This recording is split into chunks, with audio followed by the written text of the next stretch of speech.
अब खबरें विस्तार से। जमशेदपुर के बिष्टुपुर थाना क्षेत्र में सोमवार को हुए व्यापारी से लूट के मामले में पुलिस के हाथ अभी तक खाली है। इसके खिलाफ सिंहभूम चेंबर ऑफ कॉमर्स के बैनर तले तमाम व्यापारियों ने एक दिवसीय धरना दिया। गौरतलब हो कि इस घटना में 32 लाख रुपए की लूट अपराधियों ने की थी और ये रुपए मशहूर सोना व्यापारी छगनलाल दयाल जी संस का था। वैसे जिला प्रशासन ने आश्वासन दिया था कि एक ही दिन के भीतर अपराधियों को पकड़ लिया जाएगा, लेकिन ऐसा नहीं हुआ और इसके खिलाफ तमाम व्यापारी धरने पर बैठे।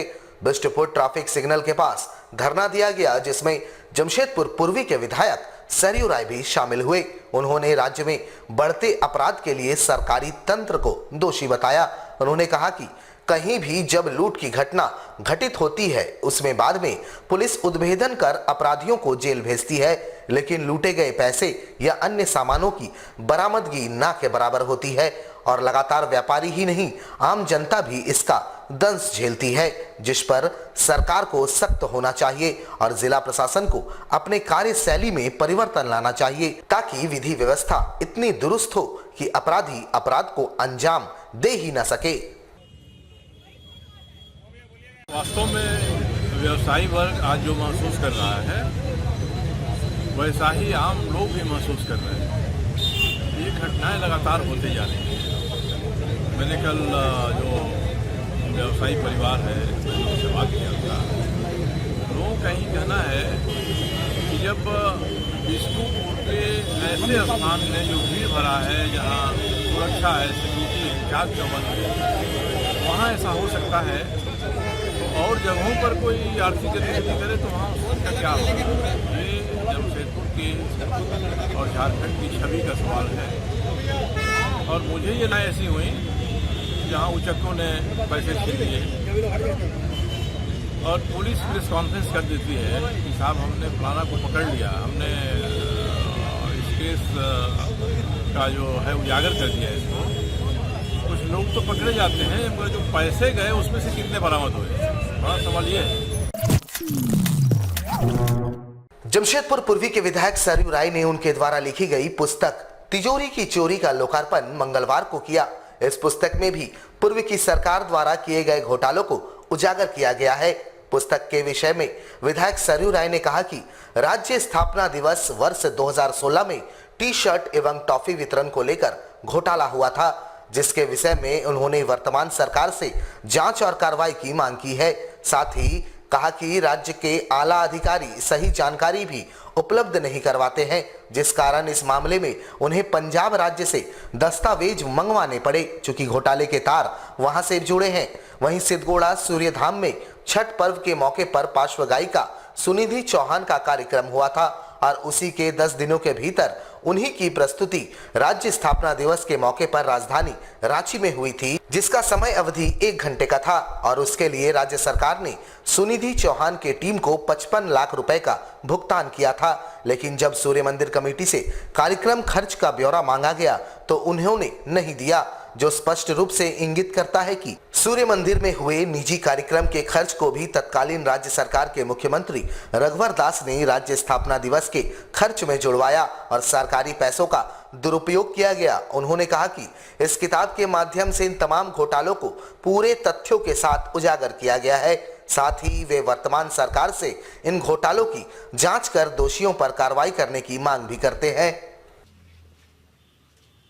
संक्षेप में 2016 में झारखंड स्थापना दिवस समारोह के अवसर पर कुछ सामग्रियां खरीदी गई थी, जो हमारे स्कूली बच्चे हैं उन बच्चों के बीच में प्रभात फेरी के अवसर पर बांटने के लिए टॉफियां, पैकेट और एक टी शर्ट खरीदने की बात हुई थी, जिसको पहन के ऊपर प्रभात फेरी करेंगे। मैंने पता किया तो पता चला कि न टॉफी खरीदी गई न टॉफी बेची गई।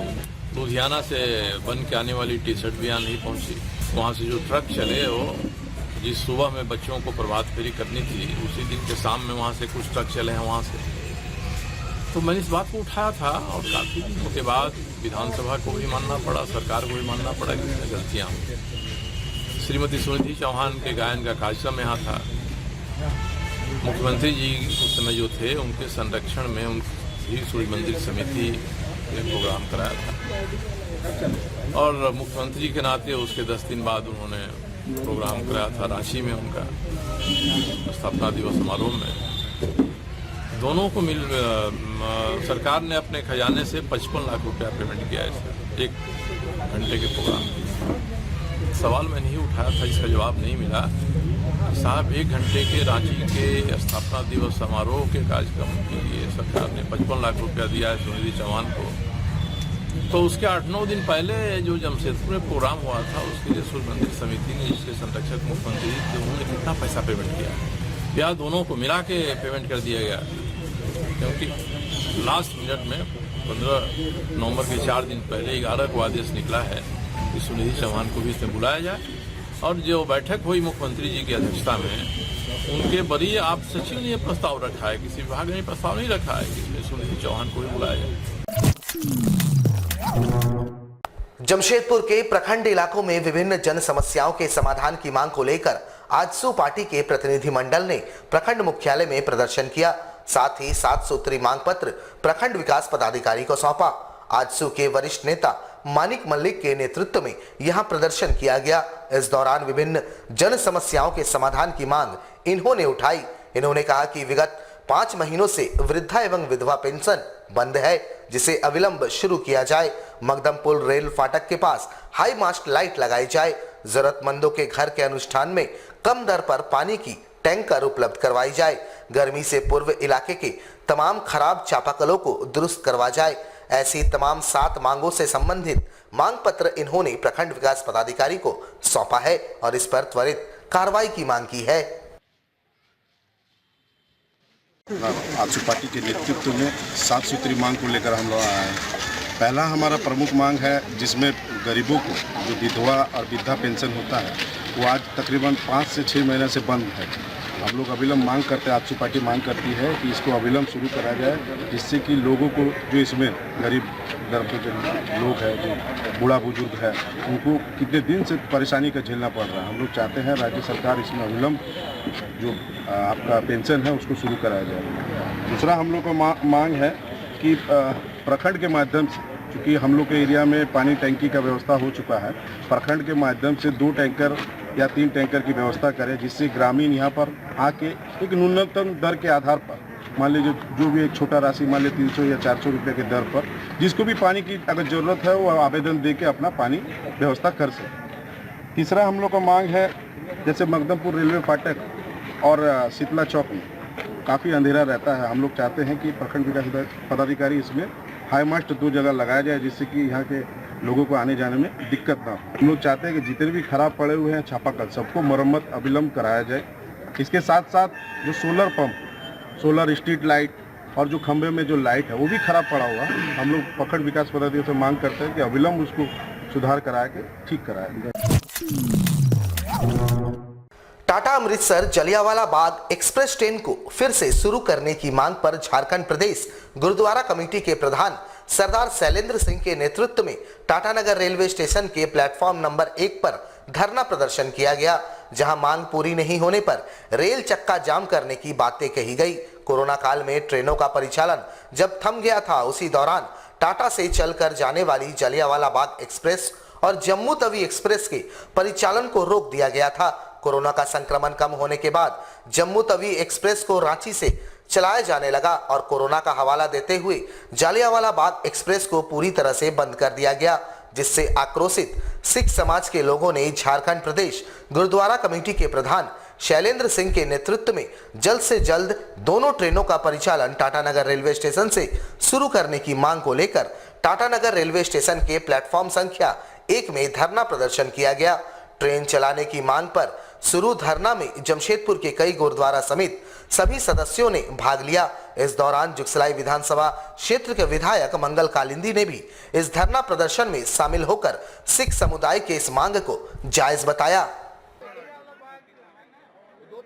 लॉकडाउन जब से लगा तब से जो है जलियांवाला बाग और जो है जम्मू तवी जो है ट्रेन है जो जमशेदपुर से चल रही थी, उस ट्रेन को जो है अभी तक चालू नहीं किया गया और यहाँ से पूरे सिख समुदाय के लोग यहाँ से पंजाब जो है शादी विवाह हो, लगन का समय है, सुख दुख में अपने परिवार से मिलने भी जो है लोग जाते थे पंजाब। और उसके साथ जम्मू तवी जो है वो जमशेदपुर से जाने से वहाँ माता रानी वैष्णो देवी का भी दर्शन करने लोग जाते थे।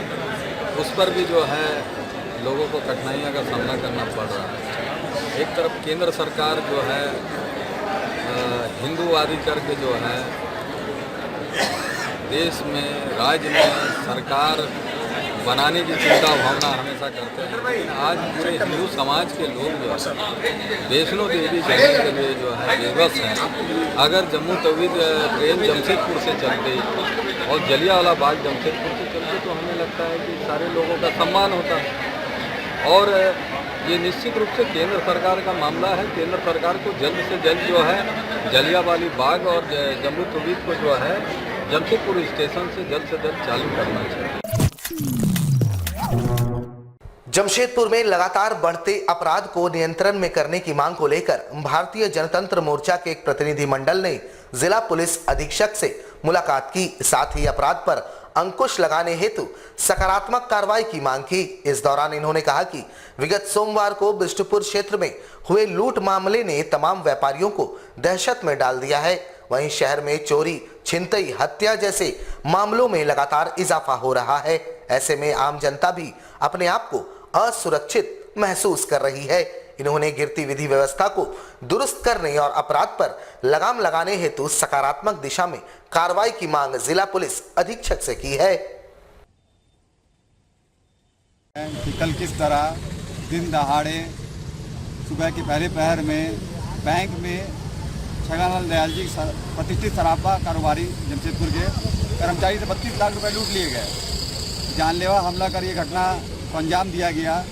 इससे पूर्व भी आपने देखा था कि और भी जो व्यवसायी है उनके फैक्ट्री से, उनके ऑफिस से, मतलब थाना के 100 मीटर 200 मीटर की दूरी पर इस तरह की घटना घट रही है।